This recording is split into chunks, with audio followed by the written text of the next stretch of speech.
नमस्ते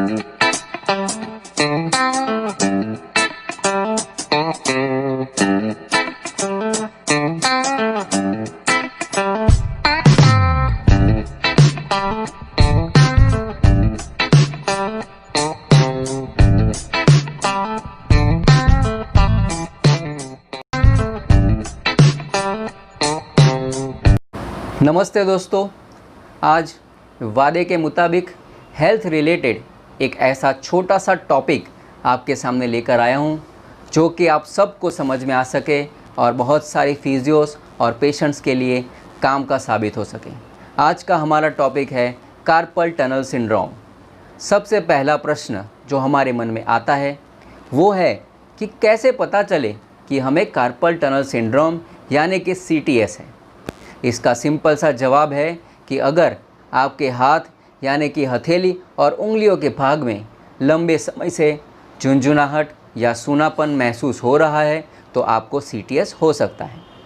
अब अगर आपको CTS का ये या कोई और लक्षण है तो फिर हमारे लिए उसके ट्रीटमेंट के बारे में जानना ज़रूरी बन जाता है और उसके लिए हम सबसे पहले जानेंगे कार्पल टनल के बारे में, जो कि इस पूरी मुसीबत के लिए ज़िम्मेदार है। कार्पल टनल कार्पल बोन्स और उसके ऊपर बनी हुई छत से बनी होती है। कार्पल बोन्स का मतलब हमारी कलाई के जोड़ को बनाने वाले छोटे से हड्डियों का समूह या बंच ऑफ बोन्स होता है। अब इन छोटी छोटी हड्डियों का अंदरूनी आकार अंतर्गोल होता है और उसके ऊपर फ्लेक्सर रेटिकुलम नाम के मजबूत पर्दे जैसे लिगामेंट से ढका हुआ होता है। इस पूरी रचना से बनने वाली छोटी सी जगह जो एक टनल के जैसी होती है उसको कार्पल टनल कहते हैं। दोस्तों, अब मज़े की बात यह है कि इस 1500 से 2000 क्यूबिक mm कद की छोटी सी जगह में से हमारे हाथ के काम को कंट्रोल करने वाली 10 इम्पॉर्टेंट मसल्स और हाथ की सबसे ज़्यादा इम्पॉर्टेंट चेतानस यानी कि मीडियन नर्व एक साथ पास होते हैं। जब भी इस टनल में किसी भी वजह से जगह की कमी पड़ती है तो इनमें से किसी एक के ऊपर दबाव बढ़ता है और हमारी तकलीफ़ों का कारण बनता है। ज़्यादातर केसेस में मीडियन नर्व ही इस दबाव का भोग बनती है और इसी की वजह से पेशेंट को उसके फंक्शन में डिस्टर्बेंस के लक्षण परेशान करते हैं, जैसे कि अंगूठे और उसके पास वाली 2.5 उंगलियों के विस्तार में झुंझुनाहट, उतना ही एरिया सुन्न हो जाना और कभी कभी करंट बहने जैसी फीलिंग होना। इसके अलावा मीडियन नर्व के द्वारा जिन मसल्स को काम करने के लिए संदेश पहुंचाए जाते हैं उनके काम के ऊपर भी असर होता है, जिसकी वजह से चीज़ों का हाथ से गिर जाना, किसी चीज़ को पकड़ने के लिए ताकत लगाकर मुट्ठी न बना पाना या खास करके रात को इतने एरिया में दर्द होना जैसी कंप्लेंट्स भी देखने मिल सकती हैं। अब ये प्रश्न आएगा कि ये CTS होता है कैसे? तो इसका सीधा साधा जवाब है कि कोई भी कंडीशन जिसमें कि टनल के अंदर की जगह कम हो या फिर टनल के अंदर की चीज़ें यानी कि मसल्स, नर्व, लिगामेंट या कार्पल बोन्स की साइज़ बढ़ने लगे, उसकी वजह से अंदर के स्ट्रक्चर्स पर दबाव बढ़ने लगता है, जिसके उदाहरण हैं लंबे समय तक कंप्यूटर पर काम करना, कलाई के बल गिरना, वाइब्रेशन वाले औजारों का इस्तेमाल जैसे कि ड्रिल, कलाई के ऊपर काटने वाली इंजरी, रूमेटॉइड आर्थराइटिस और प्रेगनेंसी। आमतौर पे ये तकलीफ़ स्त्रियों में ज़्यादा दिखाई देती है, जिसका रेशियो लगभग 10:2 है। अभी ये ज़रूरी है कि पेशेंट खुद कैसे पता लगा सकता है कि उसको CTS होने के चांसेस हैं। तो मेरी राय मानिए, मैं कहूँगा कि आपको क्वालिफाइड डॉक्टर के पास जाना चाहिए, न कि घर पे खुद से ये पता लगाने की कोशिश करनी चाहिए। अगर मन में शंका हो तो एक आसान सा तरीका है जिसे हम फैलेंस टेस्ट के नाम से जानते हैं और जिसके आधार पर हम CTS को मुख्यतः 3 स्टेजेस में बांट सकते हैं।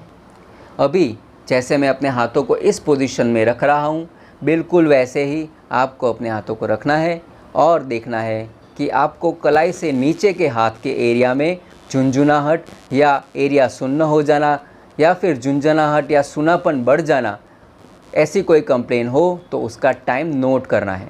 अगर 30 सेकंड्स में ये तकलीफ़ें शुरू हो जाती हैं तो उसको स्टेज 3 कहा जा सकता है। अगर 30 से 60 सेकंड्स में ये शुरू होती हैं तो स्टेज 2 और अगर 60 से 90 सेकंड्स में अगर ये तकलीफ़ें शुरू होती हैं तो उसे स्टेज 1 कह सकते हैं। पर इसका मतलब ये नहीं कि 90 सेकंड्स तक अगर कोई तकलीफ़ न हो तो CTS नहीं है। इसीलिए फाइनल कंफर्मेशन के लिए EMG NCV का रिपोर्ट ज़रूरी है। अब तक आप समझ ही चुके होंगे कि CTS कोई रोग नहीं है, बस एक तकलीफ़ है और उसका इलाज बड़ी आसानी से हो सकता है। शुरुआती स्टेजेस में फिजियोथेरेपी और मेडिकल मैनेजमेंट से अच्छे रिजल्ट मिल सकते हैं। नॉन सर्जिकल मेडिकल मैनेजमेंट देखा जाए तो ट्रीटमेंट मुख्यतः स्प्लिंटिंग, नॉन स्टीरॉयडल दवाइयों और ज़रूरत पड़ने पर स्टीरॉयड के इंजेक्शन की मदद से CTS का इलाज किया जाता है। फिजियोथेरेपी ट्रीटमेंट, जो कि ऐसे केसेस में काफ़ी कारगर है, मुख्यतः मसल्स की रिलीज़ के लिए stretching, manual therapy techniques, muscle tendon की ग्लाइडिंग और मीडियन नर्व मोबिलाइजेशन या कलाई के जोड़ के लिए मोबिलाइजेशन के ऊपर ट्रीटमेंट फोकस्ड होती है। इसके साथ साथ अल्ट्रासाउंड, लेज़र, टेंस या IFT जैसी इलेक्ट्रिक मोडालिटीज़ भी पेन रिलीफ और नर्व फंक्शन के इम्प्रूवमेंट में उपयोगी होती हैं। सर्जिकली देखा जाए तो मुख्य रूप से 2 तरीके हैं, या तो आप ओपन सर्जरी करें या तो फिर एंडोस्कोपिक यानी कि दूरबीन की मदद से सर्जरी करें। पर दोनों ही तरीकों का गोल एक ही है कि जो भी स्ट्रक्चर दबाव के नीचे है उसको दबाव का कारण दूर करके दबाव से आज़ादी दिलानी। ओपन सर्जरी में रिकवरी के लिए ज़्यादा समय लगता है क्योंकि उसके टाँके 10 से 12 दिन तक रखने होते हैं, जबकि दूरबीन से किए गए ऑपरेशन में टाँके सिर्फ 1 या 2 दिन तक रखने होते हैं, जिसकी वजह से रिकवरी जल्दी होती है। दोनों ही तरह की सर्जरीज़ में पोस्ट ऑपरेटिव फिजियोथेरेपी का अहम रोल है। ओपन सर्जरी के बाद टाँकों के नसों के साथ चिपकने की वजह से एडेजन्स बन जाते हैं, जिनको मोबिलाइज करने और नई जगह में मसल्स, टेंडन और नर्व की मूवमेंट ईजी हो सके, आसानी से हो सके, उसके लिए ग्लाइडिंग के साथ जो भी मसल्स वीक या कमज़ोर हो गए हो उनके लिए स्ट्रेंथ ट्रेनिंग की एक्सरसाइज भी करवाई जाती है। तो ये था आज का वीडियो कार्पल टनल सिंड्रोम की जानकारी के बारे में। मैं आशा रखता हूँ कि आपको ये वीडियो पसंद आया है और आप तक कुछ बेसिक जानकारी इस वीडियो के ज़रिए मैं पहुँचा पाया हूँ। इस वीडियो को लाइक और शेयर ज़रूर करें, मेरे चैनल को सब्सक्राइब करें और बेल आइकन के ऊपर प्रेस करें, जिसकी वजह से आपको ऐसे ही जानकारी से भरे हेल्थ इन्फॉर्मेशन देने वाले वीडियोस की नोटिफिकेशन मिलती रहे। मेरा अगला वीडियो भी कार्पल टनल सिंड्रोम के बारे में ही होगा, पर वो मेरे स्टूडेंट्स और फिजियोथेरापिस्ट के लिए होगा, जिसमें मैं उनको मेडिकल और फिजियोथेरेपी मैनेजमेंट के बारे में विस्तार से बताऊंगा। Thank you. Have a good life.